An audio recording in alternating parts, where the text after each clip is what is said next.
Hello student, कैसे हैं आप सब। उम्मीद करता हूं आप सब अच्छे होंगे, मस्त होंगे, बेहतर होंगे। क्लास 12 फिजिक्स एनसीईआरटी में चैप्टर 4 चल रहा है और आज हम बात करेंगे धारामापी के बारे में, जिसे इंग्लिश में बोलते हैं गैल्वेनोमीटर। आज का जो टॉपिक है काफ़ी इंटरेस्टेड है क्योंकि इसे समझना थोड़ा सा कठिन होता है। आमतौर पर बच्चे इसे नहीं समझते, रट के जाते हैं, लेकिन इसे मैं कोशिश करूंगा आपको पूरा बेसिक समझाने के लिए ताकि आपको सिंपल तरीके समझ में आए।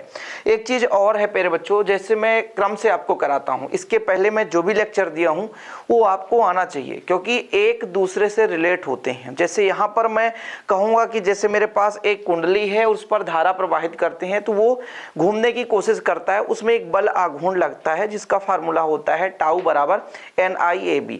तो ये फार्मूला आपको कैसे पता होगा। अब यदि आपको पहला वीडियो मतलब इसके पहले जो भी वीडियो है उसे आप नहीं देखे हैं तो आपको रटना पड़ेगा। यदि इसके पहले वाला वीडियो आपने देखा है तो फिर आपको समझ में आएगा बेहतर रूप से।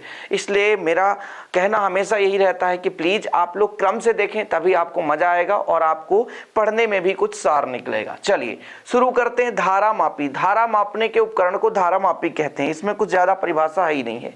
एक ऐसा उपकरण जिसकी सहायता से किसी भी परिपथ में हम धारा का मान ज्ञात कर सकते हैं या किसी भी परिपथ में बहने वाली धारा के वैल्यू को प्राप्त कर सकते हैं, या हम धारा के मान को पता लगा सकते हैं कि इस परिपथ में धारा बह रही है या नहीं बह रही है। उस उपकरण को हम कहेंगे धारा मापी। यानी किसी परिपथ में बहने वाली धारा का मापन ही धारा मापी कहलाता है।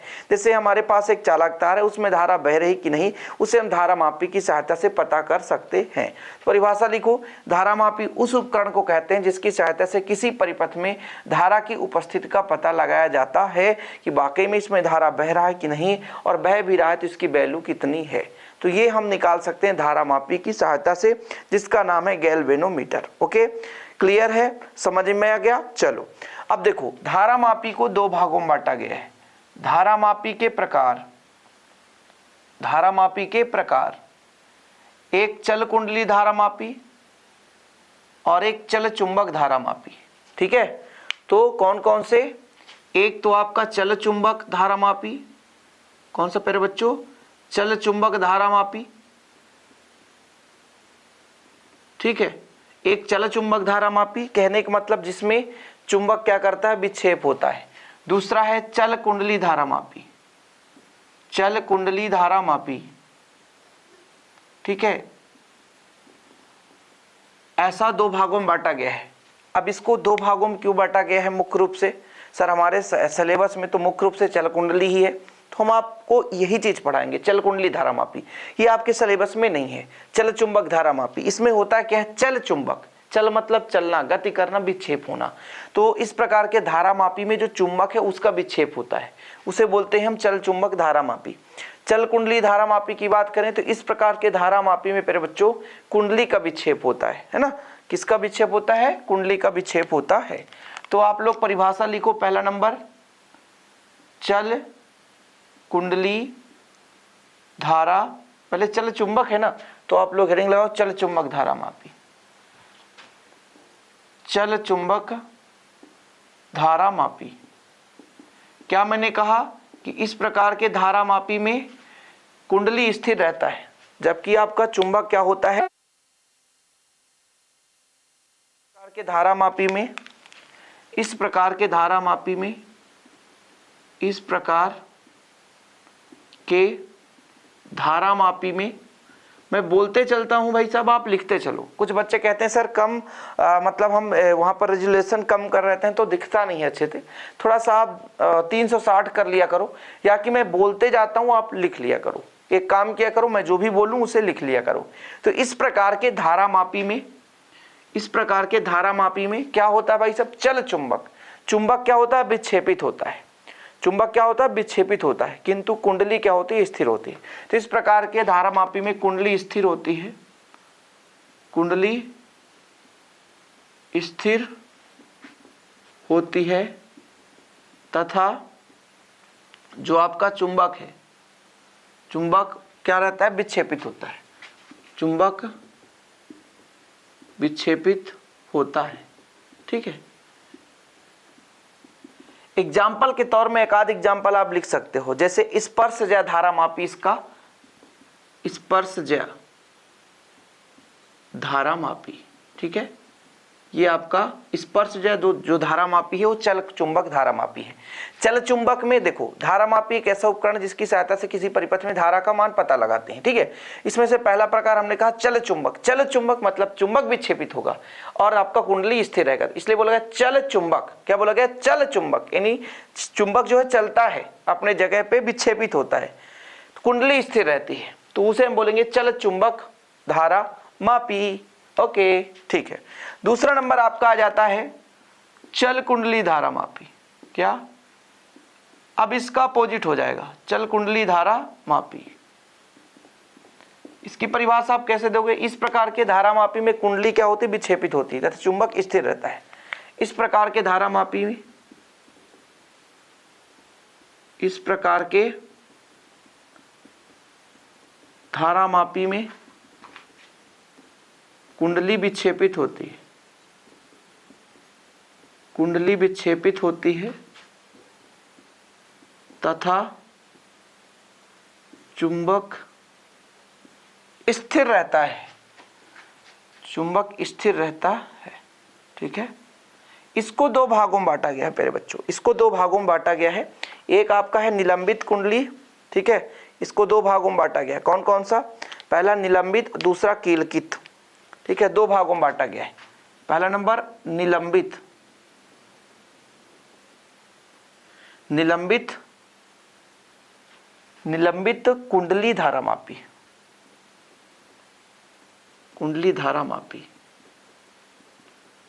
ठीक है, इसका भी परिभाषा आपको लिखना है। पूरा इसलिए लिखा रहा हूं क्योंकि कुछ बच्चे नोट्स नहीं लेते हैं। वैसे तो मैं बताता हूं कि हमेशा आप नोट्स 100 रुपये चार्ज रहता है, बेहतर रूप से नोट्स ले सकते हैं और तैयारी कर सकते हैं। तो निलंबित कुंडली में धारा मापी में होता क्या है कि इसमें जो आपका कुंडली होता है वो चुंबक के ध्रुव खंडों के मध्य निलंबन तार की सहायता से लटका दिया जाता है। जो आपका, इसको आज हमारा टॉपिक है निलंबित कुंडली धारा मापी। आप चिंता ना करो, पूरा लिखाऊंगा। इस प्रकार के धारा मापी में क्या लिखोगे? इस प्रकार के धारा मापी में, इस प्रकार के धारा मापी में कुंडली को, किसको? कुंडली को चुंबक के ध्रुव खंडों के मध्य, चुंबक के ध्रुव खंडों के मध्य N और S के मध्य, चुंबक के, इस पर कुंडली को चुंबक के ध्रुव खंडों के मध्य, ध्रुव खंडों के मध्य, इस प्रकार के धारा मापी में कुंडली को चुंबक के ध्रुव खंडों के मध्य किसकी सहायता से लटका दिया जाता है? फिर बच्चों, एक निलंबन तार की सहायता से, एक निलंबन तार की सहायता से लटका दिया जाता है, लटका दिया जाता है, निलंबन तार की सहायता से लटका दिया जाता है। ओके, इसका पहचान है।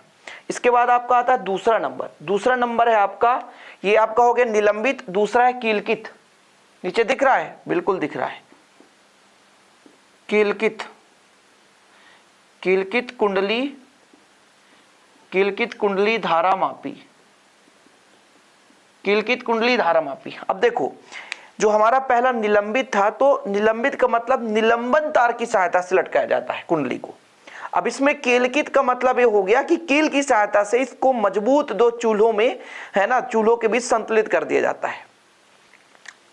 ठीक है, तो परिभाषा सेम रहेगा, थोड़ा सा डिफरेंस रहेगा। इसमें बोला है निलंबित, मतलब निलंबित तार की सहायता से कुंडली को ध्रुव खंडों के बीच लटकाया जाता है। कीलकित कुंडली धारा मापी, दो कील होते हैं जिसे हम चूल्हा बोलते हैं, चूल्हा जिसे बोलते हैं चूल्हा, है ना, शुद्ध मिलाकर के पिवोट्स, है ना, चूल्हों के मध्य हम क्या करते हैं? संतुलित कर देते हैं। ठीक है, तो लिखो, इस प्रकार के धारा मापी में, इस प्रकार के धारा मापी में कुंडली को चुंबक के ध्रुव खंडों के मध्य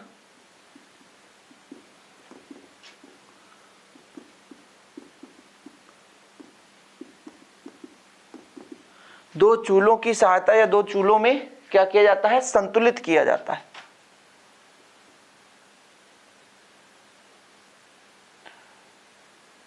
संतुलित किया जाता है। ये लो परिभाषा लिख लो, आप लोग स्क्रीनशॉट ले लो। आपको ऐसा कभी भी है ना डाउट नहीं रहेगा कि सर आप परिभाषा नहीं लिखा है, हम कैसे करें, क्या करें। परिभाषा तो हम बिल्कुल नहीं छोड़ते हैं, संरचना वगैरह बल्कि हम आपको उतना ज़्यादा नहीं समझा पाते हैं, संरचना आपको लिखना पड़ता है तो संरचना लिख लेना, ठीक है। ये हमारा कंप्लीट हो गया प्यारे बच्चों। धारामापी, धारामापी उस उपकरण को कहते हैं जिसकी सहायता से किसी परिपथ में धारा का मान पता लगाते हैं। इसको दो भागों में बांटते हैं, चल चुंबक, इसमें चुंबक जो होता है चलता है और कुंडली स्थिर रहती है, उसे चल चुंबक बोलते हैं। जैसे स्पर्शजा धारामापी जो आपके सिलेबस में बिल्कुल नहीं है, हमारे जो सिलेबस में वो चल कुंडली धारामापी है, जिसमें दो प्रकार, निलंबित कुंडली धारामापी और कीलकित कुंडली धारामापी। देखो आज की डेट में जो आपको मार्केट में मिलेगा वो कीलकित कुंडली धारामापी मिलेगा, लेकिन आज हम निलंबित कुंडली धारामापी को अच्छे तरीके से समझाएंगे। नेक्स्ट वीडियो में हम कीलकित कुंडली धारामापी को समझा देंगे, जिससे आपके मन में कोई डाउट नहीं रहेगा और आप बेहतर तरीके से तैयारी कर पाएंगे। तो स्क्रीनशॉट ले लिए आप लोग। चलिए क्लीन कर दें बच्चा लोग। हाँ यहाँ से क्लीन करता हूँ, ऊपर चाहे लिखा रहेगा जहाँ से मुझे डायग्राम बनाना है। आप लोग हेडिंग लगाएंगे क्या, निलंबित कुंडली धारामापी। परिभाषा तो लिख ही लिए हो आप लोग, नहीं लिखे तो फिर से लिख लो। आप परिभाषा लिख लिए ना, अब आप हेडिंग लगाओ। सबसे पहले आप लोग क्या करोगे, संरचना बनाओगे। संरचना के बाद आप क्या लिखोगे, सिद्धांत लिखोगे। सिद्धांत के बाद आप सूत्र की स्थापना करोगे। कार्य विधि उसी को बोलते हैं, सिद्धांत, सूत्र की स्थापना, कार्य विधि, सब कुछ कंप्लीट। उपकरण की वर्णन, मतलब आप सबसे पहले हेडिंग क्या लगाओगे प्यारे बच्चों, क्या लगाओगे, निलंबित कुंडली धारामापी। ओके, तो हेडिंग लगाओ निलंबित कुंडली धारामापी। इसका पहले बेहतरीन डायग्राम बनाना है। बोला गया है कि यह किस आधार पर आधारित है, कुंडली विक्षेपित होगा, वो भी निलंबित तार की सहायता से लटका होगा चुंबक के ध्रुव खंडों के बीच। चलिए तो सबसे पहले हम ध्रुव खंड बना लेते हैं, कोशिश करते हैं आपको भी समझ में आए। इस प्रकार से वृत्तीय, थोड़ा सा डायग्राम यदि गलत हो जाएगा ना फिर दिक्कत होगा, आप समझ नहीं पाओगे। तो ये जो हमारा चुंबक का आंतरिक पृष्ठ होगा वो थोड़ा सा वक्र के आकार का होगा, ताकि चुंबकीय क्षेत्र रेखाएं है ना वक्र के आकार से निकलें। अब यहां से मैं बना देता हूं ऐसा और ऐसा, ठीक है, और कुछ ऐसा, ठीक है। ये लो,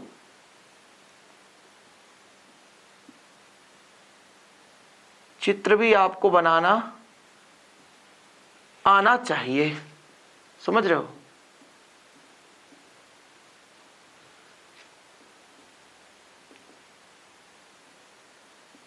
इधर N और इधर S है। NS हमने एक नाल चुंबक ले लिया। नाल चुंबक का मतलब जानते हो, जैसे नाल चुंबक किस प्रकार का होता है, ऐसा U आकार का चुंबक होता है, ठीक है।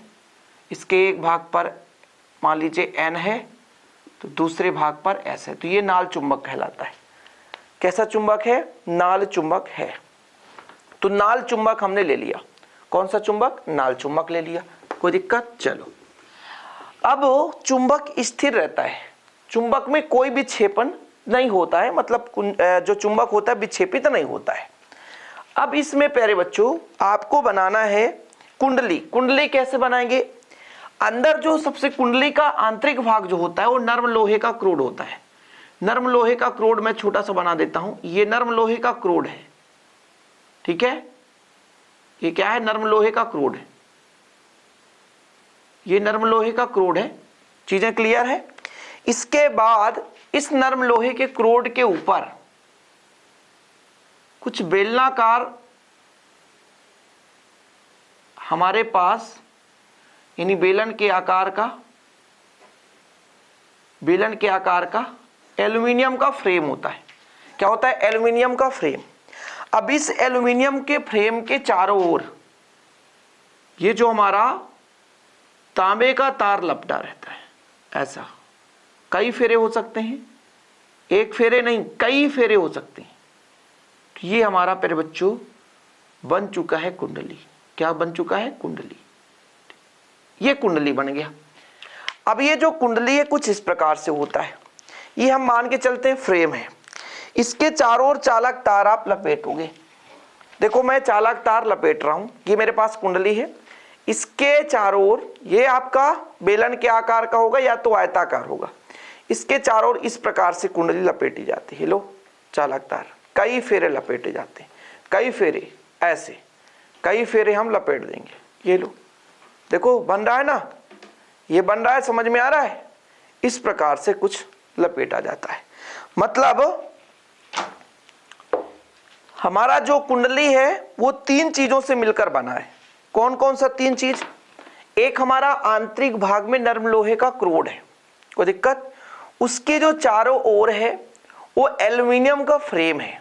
यानी जो कुंडली होता है एक बेलन के आकार या आयताकार का है ना, या आयत के आकार का एल्युमिनियम का फ्रेम होता है।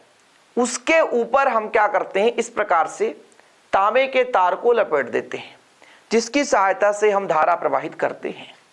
यहां तक क्लियर है? समझ रहे हो कि एक आयताकार या वृत्ताकार कुंडली हमने ले लिया, जिसके ऊपर तांबे की पतले तार विद्युत रुद्ध तार को हमने उसके चारों ओर लपेट दिया, लपेट कर बनाई जाती है। ओके, आगे देखो बच्चे लोग, इसको अपन क्या करते हैं, एक समतल दर्पण से जोड़ते हैं। मतलब ये जो हमारा कुंडली होता है एक समतल दर्पण से जुड़ा होता है, और इसका जो जॉइंट है वो कहां से होगा प्यारे बच्चों? एक संयोजक पेंच की सहायता से। निलंबित तार, ये हमारा फास्फर ब्रांच की पत्ती होती है जिसकी सहायता से इसको लटका दिया जाता है। ठीक, अब नीचे जो होता है इसके, ये प्यारे बच्चों स्प्रिंग से लगा रहता है, स्प्रिंग से। ये स्प्रिंग में ऐंठन होती है। आप कभी देखेंगे कि खिलौना जो आता है ना, खिलौना आता है बच्चों का, हेलीकॉप्टर उड़ता है ना, मारुति चलती है, स्कूटर दौड़ता है, उसमें चाबी लगी रहती है। चाबी जब भरा जाता है तो अंदर स्प्रिंग होती है, इस प्रकार से कुछ है ना, उसमें ऐंठन होता है, और जब वो ऐंठन हटता है तो पहिया आगे की ओर भागता है। कभी आप ट्राई करके देख लेना, आपके आसपास कहीं मेला लगेगा, एक छोटा सा खिलौना ले लेना बच्चों वाला, फिर उसमें आप देखो चाबी लगाया जाता है। चाबी मतलब छोटा सा चाबी, इसको घुमाया जाता है। जब घुमाया जाता है तो अंदर ऐंठन हो जाती है। उसी प्रकार से जैसे ये कुंडली घूमेगी, जैसे ये कुंडली घूमेगी, वैसे ही जो नीचे हमारा एक क्या लगा रहता है फिर बच्चों, स्प्रिंग, उसमें ऐंठन होगा। क्यों? क्योंकि किसी भी चीज में ऐंठन करोगे, जैसे मैं बात करता हूँ, ये एक मैं कागज यहाँ पे देखो ऐसा ले लेता हूँ, देखो ऐसा, मैं ऊपर वाले को घुमाऊंगा, यदि मैं ऊपर वाले को घुमाऊं ऐसा, तो ऑलरेडी यहाँ ऐंठन लग रहा है। देखो जरा ऐंठन लग रहा है। इसको मैं ऊपर वाले को घुमाऊंगा तो नीचे जो भी तार वगैरह जो भी जुड़ा रहेगा ऐंठन होगी। तो इसी चीज में इसमें ऐंठन होता है। मैं फिर ऐंठन का बल आघूर्ण कराऊंगा तो फिर आपको कंफ्यूजन होगी, इसलिए मैं बताते चलता हूँ। ठीक है, इसको मैं संयोजक पेंच की सहायता से जोड़ देता हूँ। ये चालक तार है फिर बच्चों, और इसमें एक संयोजक पेंच है ना, T1 यहाँ पर मैं कर देता हूँ, एक संयोजक पेंच है। ठीक है, इसको मैंने इसके साथ जोड़ दिया। संयोजक पेंच T2 कर देता हूँ। क्या कर देता हूँ? T2 कर देता हूँ। और जो हमने कहा कि भाई जो हमारा कुंडली बना, और कुंडली के ऊपर एक हम समतल दर्पण लगा देते हैं, जिसकी सहायता से हम अभी बताएं किस प्रकार से हम निकालते हैं। उसके ऊपर एक मरोड़ टोपी लगा दी जाती है, और मरोड़ टोपी को किसी कुंजी की सहायता से, संयोजक पेंच की सहायता से जोड़ देते हैं। जैसे यहाँ पर मरोड़ टोपी इस प्रकार से कुछ होता है, ऐसा हम मरोड़ टोपी लगा देते हैं। ये हमारा मरोड़ टोपी हो गया। और इसको बच्चे लोग एक हम ऐसा है ना, एक भाग से जुड़ा है, और इसको हम दे देते हैं T1 संयोजक पेंच। तो भाई साहब ये समतल दर्पण है, इसको हम M से दर्शा सकते हैं, है ना, और इस कुंडली को A से दर्शा सकते हैं। और हम कुछ दर्शा दें, ये हमारा H है, मरोड़ टोपी। अब इसमें प्रकाश किरण जाएगी और फिर टकराने के बाद मापन हम इससे कर पाएंगे, और चित्र हमारा कुल मिलाकर के लगभग कंप्लीट हो गया। N है, और N से चुंबकीय क्षेत्र रेखाएं निकलेंगी S की ओर। ये हमारे पास संरचना हो गया। C क्रोड है, आप लिख सकते हो C अंदर क्या है, क्रोड है। क्रोड नर्म लोहे का क्रोड बना है, अनुचुंबकीय पदार्थ का क्रोड होगा। कुल मिलाकर के सब कुछ कंप्लीट हो गया। हम स्प्रिंग को भी दर्शा सकते हैं, स्प्रिंग को Sp से दर्शा दें, है ना, फास्फर ब्रांच की पत्ती को F से दर्शा दें, बस इतना कंप्लीट है। अब आप लोग संरचना में लिखोगे क्या, वो आपकी मर्जी है, क्या लिखोगे वो कैसे करेंगे सर, आप तो थोड़ा सा बता दीजिए। डायग्राम हमने जैसे जैसे बनाया है वैसे वैसे आपको संरचना में लिख देना है और कुछ भी नहीं करना है। देखो हमने क्या बनाया, इसको निलंबित कुंडली धारामापी, क्या निलंबित कुंडली धारामापी, इसको बनाने के लिए हमने क्या किया, इसको बनाने के लिए हमने क्या किया, सर्वप्रथम नर्म लोहे का एक क्रोड ले लिया, ठीक है। नर्म लोहे के क्रोड के चारों ओर एल्युमिनियम का फ्रेम लगा है जो कि आयताकार या बेलनाकार का है ना, बेलन के आकार या आयताकार है। आयताकार जो आपका एक फ्रेम है, इसके चारों ओर विद्युत रुद्ध तांबे की तार को लपेटकर, है ना, कुंडली बनाई जाती है। समझ में आया कि हमने क्या कहा कि सबसे पहले हम कुंडली का निर्माण कर रहे हैं। कुंडली को बनाने के लिए हमने एक नर्म लोहे का क्रोड ले लिया जो अनुचुंबकीय पदार्थ एक प्रकार से रहता है, उसको हम एक एल्युमिनियम के फ्रेम में रखा, जो कि एल्युमिनियम का फ्रेम किस प्रकार का, या तो आयताकार या तो बेलनाकार है। एल्युमिनियम के फ्रेम के ऊपर, है ना, विद्युत रुद्ध का मतलब क्या होता है, ये चीज मैंने पहले भी बताया कि जैसे आप देखो ये मेरे पास तार है, ये विद्युत रुद्ध है, अंदर तांबे का तार है, लेकिन ऊपर विद्युत रुद्ध पदार्थ लगा है। आप सोचो कि यहां से विद्युत धारा बह जाएगा इधर उधर, कभी नहीं बहेगा, अंदर से इसको छीलना पड़ता है, इसलिए इसे विद्युत रुद्ध तांबे की तार कह सकते हैं, क्योंकि बाहर कुछ अलग पदार्थ लगा है। तो इसी प्रकार से विद्युत रुद्ध तांबे के तार को फेरों के रूप में लपेटा जाता है, ठीक है। इतना क्लियर हो गया। इसको आप देखो, जो हमारा कुंडली होता है, चुंबक के ध्रुव खंड NS, अब कौन सा चुंबक, नाल चुंबक के ध्रुव खंड N और S के बीच लटकाया जाता है। कैसे लटकाते हैं, तो हमारा जो चुंबक होता है एक समतल दर्पण M से संयोजित होता है, जो कि कुंडली के साथ घूमता रहता है, कुंडली के साथ साथ घूमेगा, ये फिक्स रहता है। कुंडली यदि घूम गया तो दर्पण हमारा घूम गया, कुंडली यदि हमारा घूमा तो दर्पण हमारा घूमा। समझ रहे हो, सब समझोगे, थोड़ा सा वेट करो। Wait for end, short video देखते हो ना, वेट फॉर इंड बच्चा, वेट फॉर इंड। समझ में आया कि जैसे ही कुंडली घूमेगा तो इसके साथ जो हमारे पास दर्पण लगा है, समतल दर्पण, ये भी घूमेगा। अब इसको हम क्या करते हैं, एक फास्फर ब्रांच की पत्ती से जोड़ देते हैं, जिसे हम बोलते हैं, देखो जरा, निलंबित तार जिसे बोलते हैं। समझ रहे, साथ में इसमें एक मरोड़ टोपी लगी रहती है, ऊपर मरोड़ टोपी लगी रहती है, और इसका हम संयोजक पेंच T1 से संबंध बना देते हैं, ठीक है। ये व्यवस्थित रहता है। तथा जो हमारा कुंडली होता है, इसके दूसरे भाग पर नीचे की ओर एक स्प्रिंग लगी रहती है, SP स्प्रिंग लगी रहती है, तथा इसका संबंध संयोजक पेंच T2 से होता है। क्लियर, समझ में आ गया। अब आप कहोगे सर ये जो अंदर ये वक्र के आकार का कैसा है भाई, ये जो समतल होना चाहिए, तो आप वक्र के आकार, नाल चुंबक लिए, और वक्र के आकार का क्यों है। मन में आ रहा होगा ना कि वृत्तीय भाग ऐसा लग रहा है भाई, छोटा सा है ना भाग है, तो एक सिंपल होना चाहिए, लेकिन बेलनाकार कटे हुए क्यों होते हैं। बेलन के आकार का होता, मतलब ऐसा यदि हम कर देंगे, इसको मिला देंगे तो ये बेलन के आकार का ऊपर का वाला भाग होगा। जैसे इसको हम दो भागों में काट दें तो इस प्रकार से कुछ दिखेगा, इस प्रकार से कुछ दिख रहा है। ऐसा क्यों होता है अर्धवृत्त के काट के आकार का। ये चीज तो आपके मन में क्वेश्चन उठ रहा होगा ना कि सर ऐसा नहीं होता तो क्या होता।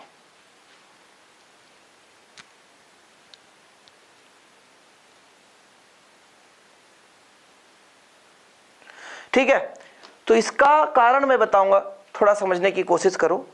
जैसे मैंने आपको एक चीज समझाया कि प्यारे बच्चों, ये मैं मान के चलता हूं बेलनाकार है। क्या है, बेलनाकार है।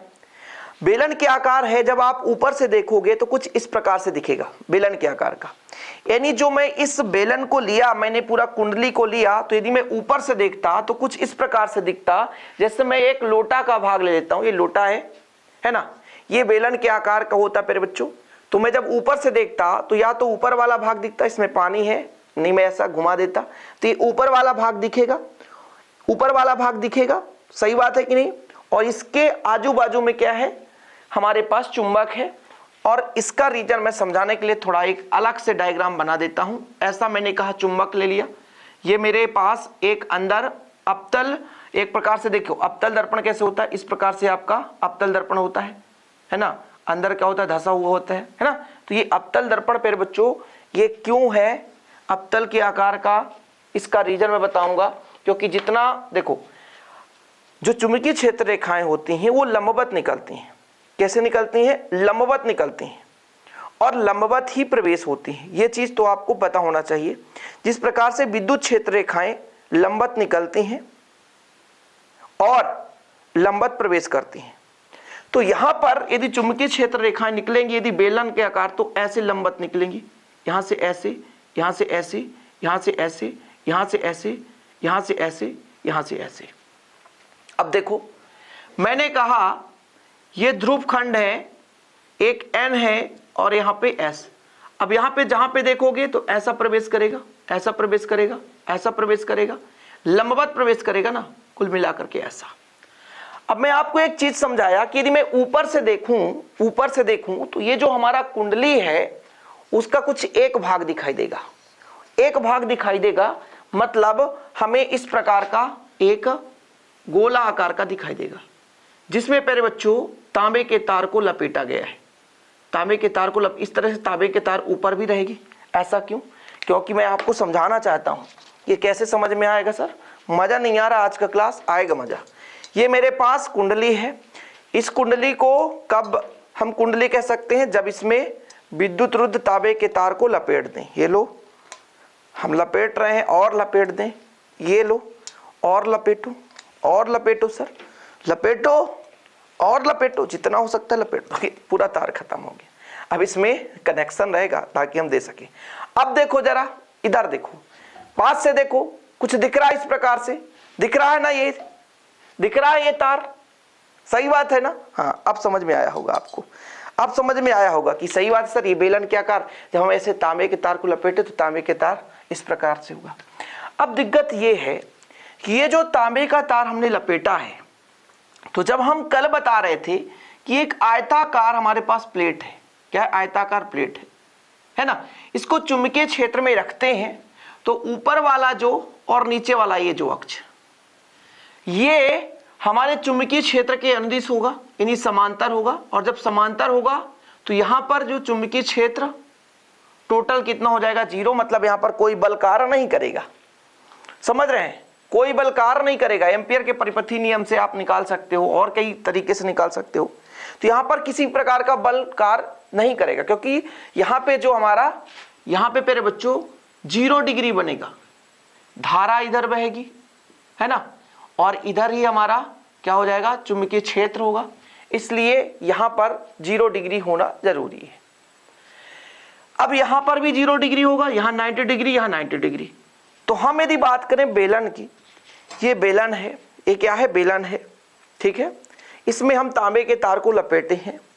तो यदि चुंबकीय क्षेत्र रेखाएं यहां से निकलती हैं इधर की ओर जाती हैं, तो यहां तो 90 डिग्री बन रहा है धारा के साथ, कोई दिक्कत नहीं। तो यहां पर 2 बल कार्य करेगा, एक अंदर की ओर बल कार्य करेगा और एक बाहर की ओर, जिसके कारण ये कुंडली घूमने का प्रयास करेगा। अरे ऐसा आसान चीज नहीं है कि आप 1 मिनट में समझ जाओ, थोड़ा थोड़ा लॉजिक करके समझाना पड़ेगा। अब मैं कह रहा हूं कि किसी भी कुंडली को हम चुंबक के ध्रुव खंडों के बीच में रखते हैं, कुंडली में धारा प्रवाहित करते हैं, तो कुंडली में विक्षेप होता है। इस सिद्धांत को मैं समझा रहा हूं कि प्यारे बच्चों, इस कुंडली को मैंने रख दिया। अब कुंडली में क्या है, धारा एक तो मान लो यहां से बह रही है ऊपर की ओर और इधर से नीचे की ओर, तो अब यहां से चुंबकीय क्षेत्र रेखाएं निकलेंगी। तो ये मान लो ये धारा है, इधर से धारा गई, मान लो यहां से धारा निकल कर आ गई, समझ रहे हो, तो इधर से धारा इधर से आ रही है। तो ये जो धारा जा रही है और आ रही है, इसके बीच तो लंबवत है, 90 डिग्री कोण बनाएगा ही बनाएगा। तो भाई साहब 90 डिग्री कोण बनाएगा मतलब बल लगेगा। अब इसका हमने पिछले लेक्चर में अच्छे तरीके से समझाया। तो यहां से यदि विद्युत क्षेत्र रेखाएं और चुंबकीय क्षेत्र रेखाएं जा रही है और धारा इस प्रकार से है यदि, तो 90 डिग्री बन रहा है, बल लगेगा। तो मान लो यहां पर अंदर की ओर बल लगता है और यहां पर बाहर की ओर, तो ये घूमेगा। लेकिन इसको हम वृत्त के आकार का क्यों बनाए, यहाँ पे ये चीज हमको पता होना चाहिए, ताकि प्यारे बच्चों जो ऊपर वाला हम यदि यहाँ पर देखो, ये जो हमारा विद्युत रुद्ध तांबे की तार, इसमें धारा बह रही है। अभी हमारे पास इस प्रकार से कुछ है, जैसे हल्का घूमेगा तो ये जो तांबे की तारें इस प्रकार से कुछ हमें दिखाई देने लगेंगी। यहां पर भी यदि ये चुंबकीय क्षेत्र रेखा इसके देखो तो समांतर होगी, समांतर 90 डिग्री नहीं बनना चाहिए। अभी यदि 90 डिग्री बना देगा तो फिर गड़बड़ हो जाएगा, 90 डिग्री नहीं बनना चाहिए, तभी वहां पर बल शून्य हो, ऊपर नीचे कोई बल ना लगे, केवल दो ही बल कार्य करे, दो ही बल कार्य करे, एक अंदर की और एक बाहर की। ऊपर नीचे लगने लगे एक अंदर एक बाहर, तो फिर तो ऐसे घुमाने की कोशिश करने लगेगा। अभी हम ऐसे घुमाने की कोशिश कर रहे हैं, समझ रहे हो, ऐसे घुमाने की कोशिश कर रहे हैं। अब ऊपर नीचे भी लगने लगा तो ऐसे घूमने की कोशिश करने लगेगा। इसलिए देखो इसको इस प्रकार से व्यवस्थित किया जाता है ताकि ये जो चुंबकीय क्षेत्र रेखाएं चलती है ये घूमे भी, तो ये जो आपके पास चालक तार है इसमें जो धारा बह रही है, तो जब ये घूमेगा तो ये वाले चुंबकीय क्षेत्र इसके समांतर हो जाएगी, कोई और बाकी से कोई फर्क ही नहीं पड़ता। यहां जब चालक तार ही नहीं है, धारा ही नहीं है, कोई दिक्कत नहीं है। दिक्कत उस बात की है कि जहां भी ये चालक तार, जैसे हम कह रहे हैं भाई साहब ये घूमकर और गया तो यहां पर पहुंच गए, लो तो यहां से चुंबकीय क्षेत्र रेखाएं निकल रही हैं, यहां से कोई मतलब नहीं, अब ये इसके समांतर हो गया। तो इसके अंदर जो अवतल के आकार का जो हमें पृष्ठ बनाना पड़ा, इसका कार्य ये है कि जो चुंबकीय क्षेत्र रेखाएं निकले तो वो हमारे जो भी हमने कुंडली लिया है इसमें विद्युत धारा के अनुदिश हो जाए, ताकि यहां पर बल का मान शून्य रहे, बल का मान क्या रहे, शून्य रहे। अभी यदि हम कह देते कि चुंबकीय क्षेत्र रेखा ऐसा है और चालक तार इस प्रकार से हो गया तो बन जाता 90 डिग्री, और एक बल ऊपर भी कार्य करने लगता, और जब बल ऊपर कार्य करने लगता तो वही एक बल नीचे भी कार्य करता, जो कि इस कुंडली को सीधा ऊपर से नीचे, नीचे से ऊपर करने लग जाता। जबकि कुंडली को हम दाएं से बाएं, बाएं से दाएं करते हैं। इस कारण से ये हमारा ये जो वक्र है थोड़ा सा अर्धवृत्त के कटे हुए आकार का है, या एक प्रकार से अवतल दर्पण की भांति के आकार का, मतलब अवतल दर्पण का कटा हुआ भाग जो होता है। चीजें क्लियर हो गई होगी, समझ रहा हूँ, उम्मीद करता हूँ कि आप लोग इतना समझ गए होंगे। ये सब बकवास की चीजें नहीं है, ये वही बच्चा समझ रहा होगा जो वास्तव में फिजिक्स पढ़ना चाहता है कि सर ये क्या करने वाले हो आप। तो क्लियर है, संरचना समझ में आ गया होगा। एक चीज तो कंफर्म है, संरचना मैंने आपको समझाया कि संरचना में मैंने क्या कहा प्यारे बच्चों, आप लिखो। मैंने क्या कहा कि जब भी हम निलंबित कुंडली धारामापी बनाते हैं तो इसमें एक नरम लोहे का क्रोड लेते हैं जो अनुचुंबकीय पदार्थ होता है। इसके चारों ओर क्या है, एक एल्युमिनियम का फ्रेम होता है, या तो आयताकार या तो हम ले लेते हैं क्या, बेलनाकार। ठीक है, अब इस बेलनाकार फ्रेम में चारों तरफ विद्युत तांबे की तार लपेट दी जाती है, जो कि कुंडली एक का निर्माण हो जाता है, ये कुंडली बन जाती है। अब देखो ये हमारे पास फिर बच्चों इस कुंडली के साथ एक हमारे पास वृत्तीय समतल दर्पण, वृत्त के आकार का समतल दर्पण लगा रहता है, और इस समतल दर्पण को फास्फर ब्रांच की पत्ती से जोड़ते हैं, जो कि एक मरोड़ टोपी की सहायता से जुड़ा रहता है, और इसको हम एक संयोजक पेंच, ठीक है, T1 के साथ जोड़ देते हैं। जो हमारे पास कुंडली होता है इसका दूसरा जो सिरा होता है ये एक किसके साथ, स्प्रिंग के सहायता से जुड़ा रहता है, जो कि एक संयोजक पेंच T2 से संयोजित होता है इस प्रकार से। ठीक है, तथा इस कुंडली को ध्रुव खंड N और S के बीच में रखा जाता है। साथ में प्यारे बच्चों इस पूरे सिस्टम को हम एक लकड़ी के बॉक्स में रख देते हैं। साथ में उस लकड़ी के बॉक्स की सहायता से हम इसको देखने के लिए कांच का एक छोटा सा है ना खिड़की लगा देते हैं, ताकि हम उसका पाठ्यांक निकाल सकें। अब वास्तविक रूप से इसको हम कैसे समझेंगे सर, समझ में नहीं आ रहा कि वास्तव में ये माप कैसे करेगा। अब माप करने के लिए हमें एक लैंप की आवश्यकता पड़ती है। लैंप की आवश्यकता कैसे पड़ती है, थोड़ा समझो। हमने कहा कि भाई साहब ये जो कुंडली है इसके साथ साथ दर्पण भी घूमता है, अब ये बिल्कुल स्थिर है। क्या है, स्थिर है कि नहीं है, ठीक है। मान लो यहां पर हमारा एक पैमाना है, पैमाना यहाँ पे 0 है, इधर प्लस में 1 है ना, प्लस में 2, प्लस में 3, प्लस में 4, सपोज दैट। ठीक है, इधर माइनस में 1, माइनस में 2, माइनस में 3, माइनस में 4, ऐसा। अब प्यारे बच्चों हमने कहा एक पैमाना है, और पैमाना इस प्रकार से संयोजित होता है कि भी यहां से मैं यदि एक कैंडल जला दूं, लैंप, क्या लैंप, तो यहां से प्रकाश किरण चलेगी और इस दर्पण से टकरा करके प्रारंभ में 0 पे रहती है। क्या होती है, 0 पे होती है। थोड़ा समझने की कोशिश करोगे तभी आप समझ पाओगे कि वास्तव में कैसे हम मापते हैं सर कि इसमें धारा बह रही कि नहीं। अब हमने कहा कि भाई साहब हमने एक लैंप ले लिया, लैंप, कैंडल, कुछ भी ले सकते हो, हम यहां पर एक मोमबत्ती का सहारा ले रहे हैं। इससे प्रकाश किरणें कहां पर टकराई, जाकर के इस दर्पण पे टकराई। अभी हम इस दर्पण को इस प्रकार से संयोजित करते हैं, इसको इस प्रकार से व्यवस्थित करते हैं ताकि जो इसका जो प्रकाश परावर्तित होकर के प्रकाश किरण आ रहा है तो वो मापक के 0 पर हो। कहां पर हो? 0 पर हो। ऐसा हम सेट करते हैं, अरेंज करते हैं। हम इस प्रकार से दर्पण के सामने दीपक को रखते हैं और हम मान लीजिए मापक जो भी हमारा पैमाना है इसको रखते हैं। ये पैमाना अलग से लिया जाता है ताकि भाई साहब ये जो प्रकाश किरण यहां से, जैसे हमने यहां से गुजारा और परावर्तन होकर फलस्वरूप इधर जा रहा है, तो यहां से मान लो दीपक है तो दीपक से प्रकाश किरणें जा रही है और यहां से परावर्तन की क्रिया होगी और जाकर पैमाना पर आपतित होगा। तो हमने कहा इस दीपक से प्रकाश किरणें निकली और इस किसमें हमारे पास वृत्ताकार समतल दर्पण है, वृत्त के आकार का, ऐसा गोलाकार ले लो, सिंपल है, और कैसा भी हो यार, क्या लेन देन, समझ लो। यहां से प्रकाश किरण को परावर्तित कर रहा है, पैमाने के कहां पर? 0 पर स्थिर है। अभी हम स्टार्टिंग में बता रहे हैं, इसको इस प्रकार संयोजित करते हैं कि प्रकाश किरणें चल रही होती है, दर्पण से टकराकर पैमाने के 0 पर होगी।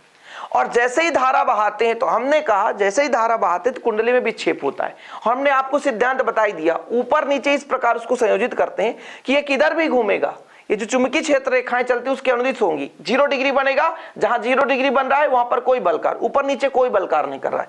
लेकिन इसमें 2 बलकार करते हैं, एक अंदर की ओर एक बाहर की ओर, जिसके कारण घूमने की कोशिश करता है। और जैसे ये घूमता है तो इसके साथ साथ दर्पण भी घूम जाता है। जैसे ये घूमता है वैसे वैसे दर्पण भी घूम जाता है। लेकिन प्यारे बच्चों, जैसे ही घूमता है तो ये स्प्रिंग क्या करेगा? उसका विरोध करेगा। और जब विरोध होगा तो इसमें ऐंठन होगी, एक ऐसी स्थिति आएगी इसमें जो आघूर्ण लग रहा है उतना इसमें आघूर्ण, दोनों में बराबर आघूर्ण हो जाता है, तब ये स्थिर हो जाता है। और जैसे स्थिर हो गया तो प्रकाश किरणें भाई अभी 0 में थी, जैसे स्थिर हो गया या तो पीछे की ओर जाएगा या तो आगे की ओर जाएगा, कहीं ना कहीं तो विक्षेप होगी। और जब ये प्रकाश किरण यहां मान लो 3 पे आ गया तो हम समझ गए भाई 3 एम्पियर की धारा बह रही है।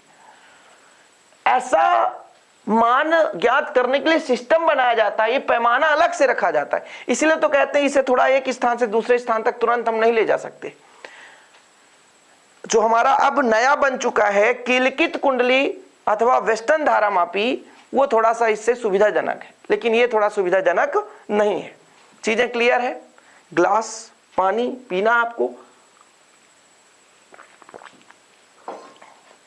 इस सिद्धांत को सबके बस में नहीं है कि समझ ले। हमने कहा कि जैसे इसमें धारा बहाया प्यारे बच्चों, ये कुंडली क्या होने लगती है? विक्षेपित होने लगती है। और जब विक्षेपित होती है तो इसके साथ साथ हमारा क्या होता है? दर्पण भी घूमता है। अब दर्पण को हमने पहले 0 पे सेट कर रखा था, प्रकाश किरणें दर्पण पर जा रही है, ये तो क्लियर है। प्रकाश किरण दर्पण पे जा रही है और परावर्तन के फलस्वरूप हमारा जो प्रकाश किरण है कहां पे जा रहा था? 0 पर। और जैसे ही घूमा जैसे ही घूमा हल्का फुल्का इधर उधर, तो फिर लैंप से जो प्रकाश किरणें जा रही है ये परावर्तित होकर कहीं और पर जाएगी। और जब कहीं और पर जाएगी तो उसके आधार पर हम इसका पाठ्यांक ले लेते हैं, भाई ये इसमें धारा बह रही कि नहीं उससे पता चल गया, और कितना बह रही उसका मान भी पता चल गया, ये चीज हो गया। तो ये कुल मिलाकर के इसकी कार्यविधि समझ रहे हो, संरचना समझ में आ गया। सिद्धांत लिखोगे आप लोग, सिद्धांत लिखोगे, मैं सिद्धांत लिखा देता हूं, संरचना आप लोग लिख लेना।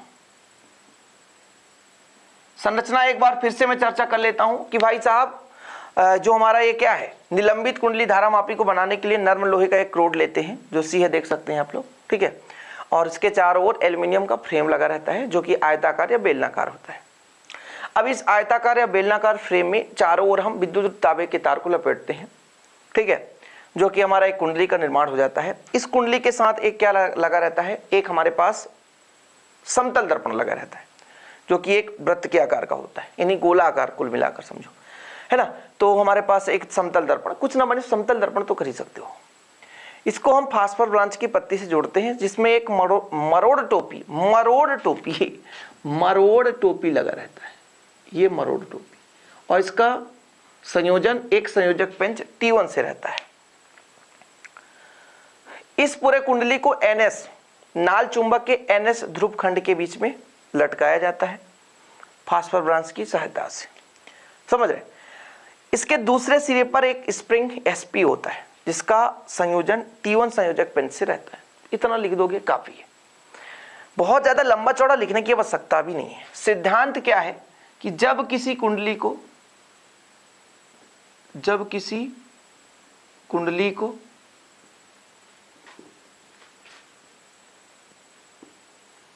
चुंबक के ध्रुव खंडों के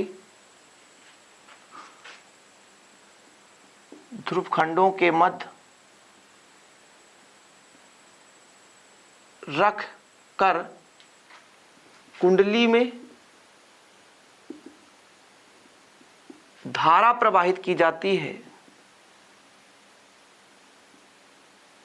धारा प्रवाहित की जाती है तो कुंडली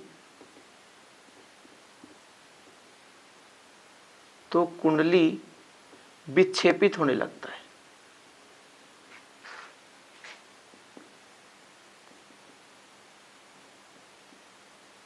बस यही धारामापी का सिद्धांत है। जब किसी कुंडली को चुंबक के ध्रुव खंडों के मध्य रखकर कुंडली में धारा प्रवाहित की जाती है तो कुंडली विक्षेपित होने लगता है। क्लियर? कोई दिक्कत तो नहीं है?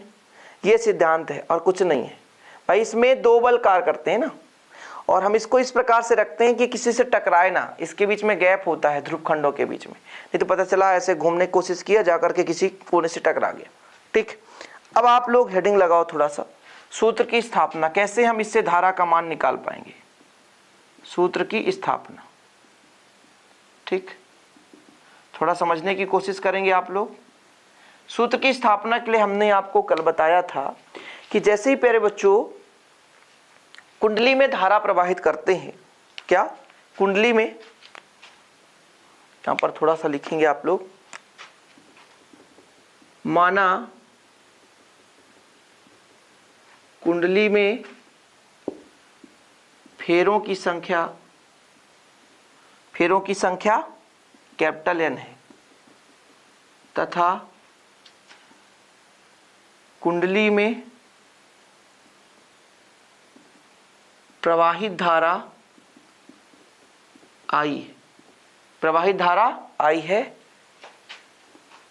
जो एक समान चुंबकीय क्षेत्र, एक समान चुंबकीय क्षेत्र B में विक्षेपित होता है।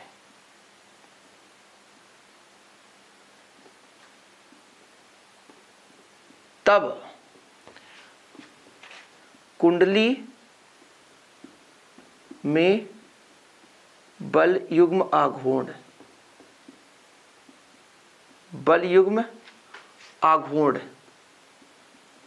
कितना होगा प्यारे बच्चों? बल युग्म आघूर्ण यदि क्षेत्रफल कैपिटल A हो, मतलब कुंडली का क्षेत्रफल कैपिटल A हो, तो टाउ बराबर हो जाता है NIAB। ये हमारे पास किस पर बल आघूर्ण लग रहा है? कुंडली पर बल आघूर्ण। अब ये कहां से आ गया सर? इसके पहले मैंने एक जस्ट लेक्चर कराया था, उसमें ये फार्मूला निकाला था, और इस फार्मूले को निकालने के लिए भी हमें 20 मिनट का समय लगा था। तो उसे आप लोग जरूर देखें, तभी आपको ये मजा आएगा, अन्यथा ये बिल्कुल आपको समझ में नहीं आएगा। कोई दिक्कत तो नहीं है?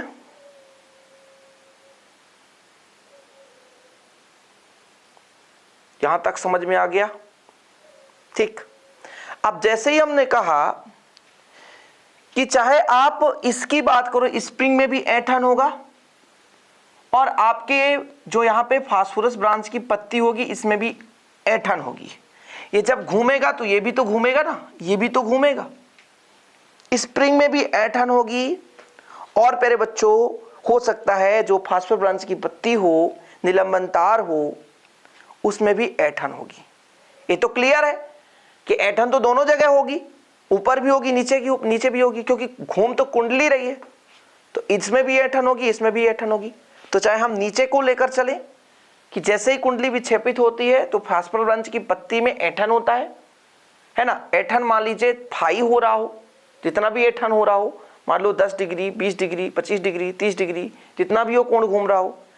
चाहे हम इसको स्प्रिंग को लेकर चले, अलग अलग बुक में अलग अलग चीजें मिलती है कि जैसे ही कुंडली घूमने लगता है तो निलंबन तार अर्थात फास्फोरस ब्रांच की पत्ती में ऐंठन उत्पन्न हो जाती है। समझ रहे हो?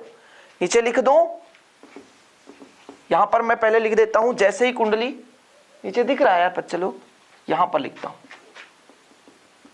जैसे ही कुंडली घूमने लगता है या विक्षेपित होता है, एक ही बात है, ठीक है। जैसे ही कुंडली विक्षेपित होता है तो फास्फर ब्रांच की पत्ती, कोष्टक में लिख लेना निलंबन तार, क्या निलंबन तार में ऐंठन होता है, ऐंठन उत्पन्न होने लगता है। ऐंठन तो उत्पन्न होगा ही, क्योंकि प्यारे बच्चों मैंने कहा जैसे मान लो इस लोटे को एक मान लीजिए वायर से मैं क्या करूं, लटका दूं। अब इस लोटे को घुमाऊं तो वायर में भी हल्का ऐंठन आएगा, है ना, मुड़ेगा कि नहीं, है ना। इस प्रकार से आप लोग लिख सकते हो। आगे थोड़ा सा मैं इसको क्लीन करूंगा तभी आपको समझा पाऊंगा। यहां तक यदि क्लियर हो, इसको आप समीकरण 1 दे दो, जरूरत पड़ सकती है प्यारे बच्चों। समीकरण 1, जैसे ही कुंडली विक्षेपित होता है तो फास्फर ब्रांच की पत्ती, या आप लिख सकते हो निलंबन तार, निलंबन तार में ऐंठन उत्पन्न हो जाता है। ठीक है, सिद्धांत आप लोग लिख लिए होंगे, कोई दिक्कत नहीं है। अब देखो, यदि मैं मान के चलूं, यदि फास्फर ब्रांच की पत्ती में कुछ ना कुछ ऐंठन तो मानकर चलना पड़ेगा, समझ रहे हो, कुछ ना कुछ ऐंठन मानकर चलना पड़ेगा।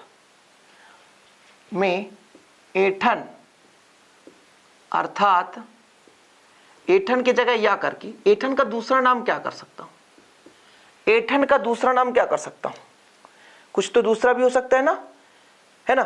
कुंडली का विक्षेप, ऐसा भी तो कह सकता हूं, उत्पन्न ऐंठन या कुंडली का विक्षेप, कुंडली का विक्षेप, कुंडली का विक्षेप फाई हो तो फाई यानी कुंडली में विक्षेप हुआ। अब ध्यान ये रखना है कि जितना इसमें बलाघूर्ण लगेगा उतना ही बलाघूर्ण इसमें लगेगा, जितना बलाघूर्ण इसमें घूमने की चेष्टा करेगा उतना ही उसके विपरीत वो घूमेगा। भाई हम बता रहे हैं, इसको घुमा रहे हैं जबरदस्ती के, तो ये जो स्प्रिंग है इसमें भी घुमा होगा, इसमें भी होगा, दोनों चीज में होगा, तो कहीं ना कहीं एक दूसरे के बराबर होंगे। संतुलन की अवस्था में देखो, ये जैसे हम बात कर रहे हैं, जैसे ये घूमने की कोशिश करेगा तो ऊपर नीचे जो भी वायर लगे होंगे विरोध करेंगे रोकने के लिए। एक ऐसी स्थिति आएगी कि दोनों का जो बलाघूर्ण है वो समान हो जाएगा। जैसे मान लो ये हमारा फास्फर ब्रांच की पत्ती निलंबन तार है और हमारे पास कुंडली है, विक्षेप के कारण कुंडली विक्षेपित हो रहा है, मतलब घूम रहा है, तो इसके कारण इसमें भी कुछ ना कुछ विक्षेप होगा, दोनों एक दूसरे का विरोध करेंगे। एक ऐसी स्थिति आएगी कि दोनों का मान बराबर हो जाए, इस पे भी आघूर्ण लगेगा, इसमें भी आघूर्ण लगेगा, दोनों का मान बराबर हो जाए तो मतलब वो स्थिर हो जाएगा। तो ये जो हमारा कुंडली है कब स्थिर होगा, जब कुंडली का जो आपका बल आघूर्ण है और जो आपकी इस पत्ती का जो बल आघूर्ण है दोनों का बराबर हो जाए तो क्या हो जाएगा, स्थिर हो जाएगा।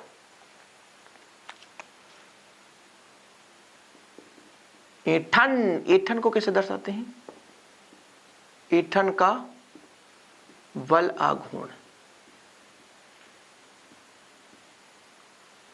टाउ बराबर हो जाएगा के फाई, जो टाउ है फाई के समानुपाती होगा, जितना ज्यादा ऐंठन होगा बल आघूर्ण उतना ही अधिक। जब समानुपाती हटाते हैं तो के एक नियतांक लग जाता है, के क्या लग जाता है, नियतांक लग जाता है। ठीक है, जहां के एकांक ऐंठन के लिए ऐंठन बल आघूर्ण एकांक इकाई के लिए। ठीक, संतुलन की अवस्था में मैंने आपको समझाया कि संतुलन की अवस्था कब कहलाएगी प्यारे बच्चों, संतुलन की अवस्था में, संतुलन की अवस्था में दोनों जो बल हैं वो बराबर हो जाएंगे। यानी एक विक्षेपक बल आघूर्ण, विक्षेपक का मतलब विक्षेपक बल आघूर्ण यानी जो हमारा टाउ है, और दूसरा ऐंठन, ऐंठन में जो बल आघूर्ण लग रहा है, ऐंठन में जो बल आघूर्ण लग रहा है, मैंने आपको पहले भी बताया कि ये जब हमारा घूमना स्टार्ट किया तो घूमता रहेगा कब तक, जब तक कि इसका मान इसके मान के बराबर ना हो जाए। जब दोनों का मान बराबर हो जाएगा तो ये घूमना बंद कर देगा और स्थिर हो जाएगा, संतुलन की अवस्था में हो जाएगा। तो यदि हम वैल्यू पुट कर दें, यहां पर कितना है एन आई ए बी, इधर के फाई, तो यहां से आप आई का मान निकाल सकते हो, आई का मान निकाल सकते हो बच्चा लोग। बाकी का बाकी पक्षांतर कर दो, हमारे पास आई का मान निकल कर आ जाएगा के phi upon N A B, N A B. अब देखो इसको ऐसा यदि अरेंज करो के बटा N A B into phi, अब इसको एक नियतांक मान लो तो आई समानुपाती फाई कर सकते हो, आई समानुपाती फाई। ऐसा लिख सकते हो ना कि भाई मैं लिख सकता हूं आई बराबर जी फाई, जहां फाई बराबर कितना मैंने मान लिया, सॉरी जी बराबर मैंने मान लिया के बटा एन ए बी को, के बटा एन ए बी को। अब जब जानते हो कि समानुपाती हटता है तो एक नियतांक लगता है, और जब नियतांक लगेगा तो समानुपाती लग जाएगा, सिंपल है। यानी जो चल कुंडली धारा मापी में बहने वाली जो धारा है वो विक्षेप के समानुपाती होता है, कुंडली के विक्षेप के अनुक्रमानुपाती होती है। कितना विक्षेप होगा उसके आधार पर हम यहाँ पे धारा की गणना कर सकते हैं। तो ये हमारा कंप्लीट हो गया सूत्र की स्थापना। यदि आता है तो सूत्र की स्थापना इतना कर लोगे। अर्थात यहाँ पर लिखो भाई साहब, अर्थात बोल रहा हूँ, कहाँ गया भाई काला मार्कर, बाबूजी कहाँ गए हैं, देखो अर्थात लिखो, लिख रहा नीचे, अर्थात मैं यहाँ पे लिख देता हूँ, अर्थात लिखो चल कुंडली धारा मापी में बहने वाली धारा, चल कुंडली धारा मापी में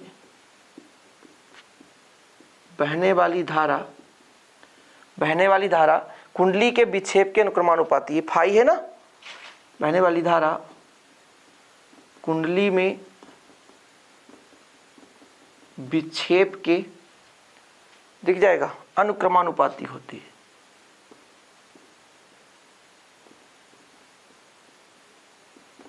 अनुक्रमानुपाती होती है। समझ में आया किस प्रकार से कार्य करता है? कुछ समझ में आया? संरचना एक बार फास्ट रिवीजन करो। संरचना कैसे होता है? नर्म लोहे का क्रोड होता है, आयताकार या बेलनाकार एल्यूमिनियम की पत्ती फ्रेम लगा रहता है, जिसमें चारों ओर विद्युत तांबे की तार लपेटी जाती है, जिससे कुंडली बन जाता है। कुंडली में एक समतल दर्पण लगा रहता है जो सीधा ज्वाइंट रहता है, जुड़ता है। यदि कुंडली घूम रहा है तो इसके साथ समतल दर्पण भी घूमेगा, विक्षेपित होगा साथ में। इसमें एक फास्फोरस ब्रांच की पत्ती लगी रहती है जिसे निलंबन तार कहते हैं। इसमें एक मरोड़ टोपी लगा रहता है जिसका संबंध एक संयोजक पेंच T1 से होता है। इसके दूसरे सिरे को एक हम किससे, स्प्रिंग की सहायता से जोड़ देते हैं जिसका संयोजन T2 से रहता है। ओके, इस पूरे उपकरण में जो आपका कुंडली होता है, इसको नाल चुंबक के ध्रुव खंड NS के बीच में रखा जाता है तथा बीच में ऐसा गैप रखा जाता है, कुछ ऐसा रिक्त स्थान जिससे कि ये विक्षेपित हो सके। ठीक है, ये चीज हमारा संरचना था। हमने आपको बताया था कि जैसे ही कुंडली में धारा प्रवाहित करेंगे T1 में, है ना, T1 के साथ यहाँ से धारा प्रवाहित करते हैं, जैसे ही कुंडली में धारा प्रवाहित करते हैं तो एक कुंडली विक्षेपित होने लगता है। ये इसका सिद्धांत है। अब एक चीज मैंने आपको बताया था इसके पहले लेक्चर में कि आयताकार हमारे पास एक प्लेट है, इसको हम NS के ध्रुवखंडों के बीच रख देते हैं तो एक बल अंदर की ओर कार्य करता है, एक बल बाहर की ओर, जिससे बलयुग्म आघूर्ण का निर्माण होता है। तब उस बलयुग्म आघूर्ण का मान जो निकल कर आया टाउ बराबर कितना आता है, NIAB, ये चीज पता है। अब जैसे हमने कहा इसमें हमारा विक्षेपण होगा, वैसे ही हमारा जो फास्फोरस ब्रांच की पत्ती होगी उसमें मरोड़ उत्पन्न होगा, घुमाव होगा, ऐंठन होगी। तो ऐंठन मान लो फाई है तो भाई टाउ भी उतना ही हो जाएगा जितना इसमें है, क्योंकि संतुलन की स्थिति में दोनों बल बराबर कार्य करेंगे तभी स्थिर होगा। ये तो पता चला है जब ये विरोध ही नहीं करेगा तो ये तो घूमता रह जाएगा पूरी जिंदगी तक, और घूमता रह गया तो कोई वैल्यू ही नहीं रह गई। तो भाई ये घुमाने के रोकने का कोशिश करता है। जैसे नीचे स्प्रिंग की बात करो, स्प्रिंग भी वही काम करता है, रोकने का कोशिश करता है कि बेटा रुक, बहुत ज्यादा मत घूमना। तो इसमें चाहे आप ऐंठन ले लो, चाहे इधर ले लो, चाहे इधर ले लो, ऐंठन तो दोनों में होगी। बीच वाला वस्तु घूम रहा है तो ऊपर नीचे दोनों मुड़ेगा, सिंपल है ना, ऐसा ऐंठन होगा। तो ऐंठन के आधार पर बोला गया कि इसमें भी बल आघूर्ण लग रहा है, क्योंकि घूमेगा भाई साहब तो ये दोनों बिना दो बल के वो घूम ही नहीं सकता है। कोई भी वस्तु घूम रहा है मतलब उसमें दो बल लग रहे हैं, एक आगे एक पीछे, तभी वो घूम रहा है। तो इस पे भी दो बल कार्य कर रहे हैं। तो बोला गया जब ये संतुलन की स्थिति में होगी तो मतलब दोनों बल बराबर होंगे, यानी दोनों का बलाघूर्ण बराबर होगा। दोनों का बलाघूर्ण बराबर हो गया तो हमने इसको कंपेयर कर दिया और इससे हमने धारा का मान निकाल लिया। ठीक है, क्लियर। अब कहोगे सर इसका मान कैसे निकालते हैं, तो मैंने आपको पहले भी समझाया कि प्यारे बच्चों क्या होता है कि जैसे इसमें धारा प्रवाहित करते हैं तो विक्षेपण होता है, विक्षेप होता है तो कहीं ना कहीं क्या आपका दर्पण भी क्या हो जाता है, घूम जाता है। मैंने एक आपको डायग्राम के माध्यम समझाया कि दर्पण को इस प्रकार से पहले व्यवस्थित करते हैं, इसको पूरे उपकरण को इस प्रकार सिस्टमेटिक जमा कर रखते हैं कि जो प्रकाश किरण जाती है तो पैमाने के शून्य पर हो, परावर्तित जो प्रकाश यहाँ से प्रकाश किरण डाली जाती है परावर्तन के पश्चात वो जो किरण है वो शून्य विक्षेप पर रहता है। लेकिन जैसे ये धारा प्रवाहित किए, विक्षेप हुआ, हल्का फुल्का दर्पण घूम गया, दर्पण घूमने के कारण जैसे दर्पण ऐसा थोड़ा घूम गया तो हमारी इधर क्या है, पैमाना है, तो पैमाने में जो प्रकाश किरण है 0 पर जा रही थी अब आगे पीछे हो जाएगा। इसका मतलब पता चल जाएगा कि प्रकाश किरण जो है 0 से आगे पीछे हो गया, मतलब विक्षेप हो गया, मतलब परिपथ में धारा बह रही है। समझ में आया, क्लियर है। अच्छा, अब इसमें एक और चीज है जो कि क्वेश्चन पूछा जाता है कि इसके गुण क्या है। ठीक है, तो आप लोग हेडिंग लगाओ, निलंबित कुंडली धारामापी का गुण, है ना। लिखो जरा, निलंबित कुंडली के धारामापी के गुण। गुण ये है कि इसकी सुग्राहिता अधिक है, मतलब बहुत कम धारा बहाने पर भी इसमें विक्षेप हो जाता है, इसलिए सुग्राही है। लिखो जरा गुण, लिखो गुण, लिखो निलंबित कुंडली धारामापी अत्यंत सुग्राही है। निलंबित कुंडली धारामापी अत्यंत सुग्राही है, अत्यंत सुग्राही है। सुग्राही का मतलब सही है, तथा यह बहुत कम धारा 10⁻⁻⁶ एम्पियर, यानी बहुत कम धारा 10⁻⁻⁶ एम्पियर की कोटि, एम्पियर की कोटि तक की धारा क्या कर सकती है, माप सकती है, बता सकती है। ठीक है, तथा यह 10⁻⁻⁶ एम्पियर की कोटि तक की धारा माप सकती है, मतलब बहुत कम धारा, इसलिए यह अत्यंत सुग्राही है। इसका गुण हो गया। लेकिन ये दोष भी है प्यारे बच्चों। दोष क्या है, दोष इसमें सबसे बड़ा दोष ये है कि इसको आप इतना बढ़िया सुटेबल व्यवस्थित करोगे और फिर आप इसको दूसरे जगह ले जाओगे तो थोड़ा सा दिक्कत हो जाएगी। तो इसको एक स्थान से दूसरे स्थान तक ले जाने में थोड़ी कठिनाई होती है। तो पहला दोष लिख लो, इसे एक स्थान से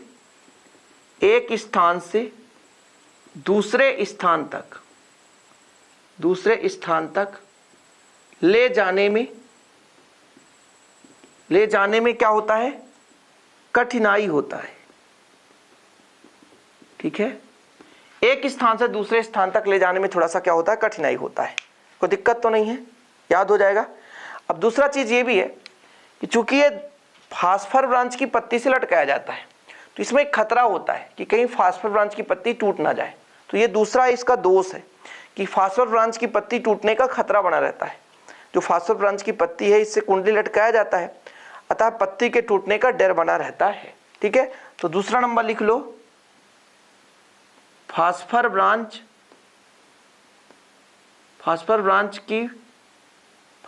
की पत्ती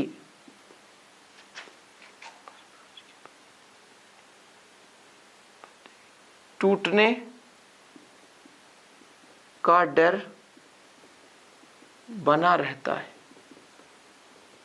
फास्फर ब्रांच की पत्ती की टूटने का डर बना रहता है। तो ये दो कठिनाई आप लोग मतलब इस प्रकार से दो से लिख लो।